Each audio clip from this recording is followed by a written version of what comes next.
Is that dude had a big heart for the whole movement of the West Coast sound of gangster rap, and he definitely was the godfather of gangster rap, and still to this day, man, there's not a lot of records that I've even heard, even now, that really can hold water to those earlier days of Dre and Eazy and them, and at that time, especially with the Straight Outta Compton, and you know, I mean, who didn't have that record from here to Miami? You know, what I mean, big records, man. I'll always be a part of the Ruthless family because of that. I'll always be the first Mexican that ever got signed to Ruthless Records and by Eazy himself. You know what I mean? And Eazy would call the house. Yep, a lot of times.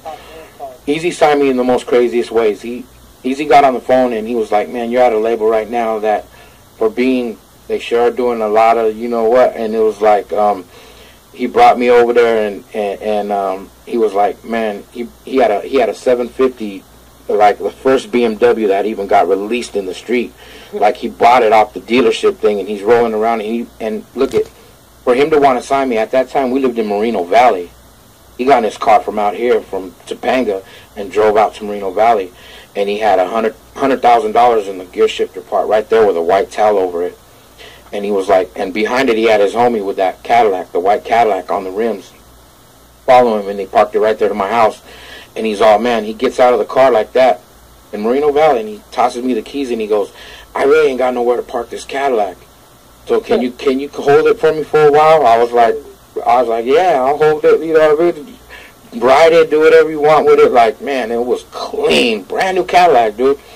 And then he's all, "Man, I left something in there in the towel in the back, so put that away for me too." And I reached back there, and it was $100,000 cash, bro. That was my signing bonus. That was my whole. I'm on Ruthless now.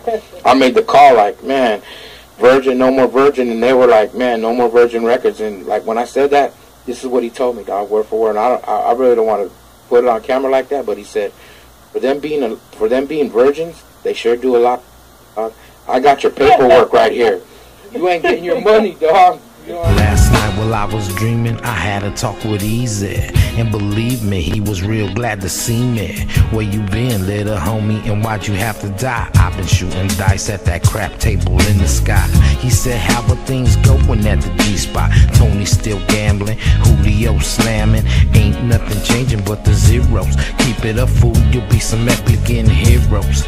But as I spoke to him, words start to burn. There was change in his voice, I heard the sound of concern. The last time I seen him was a House of Blues. He said, gamble with your life and you bound to lose, bros. I thought about the words he spoke when they put you in the ground. He said, everybody's broke. I gotta shake the spot, cause it's time to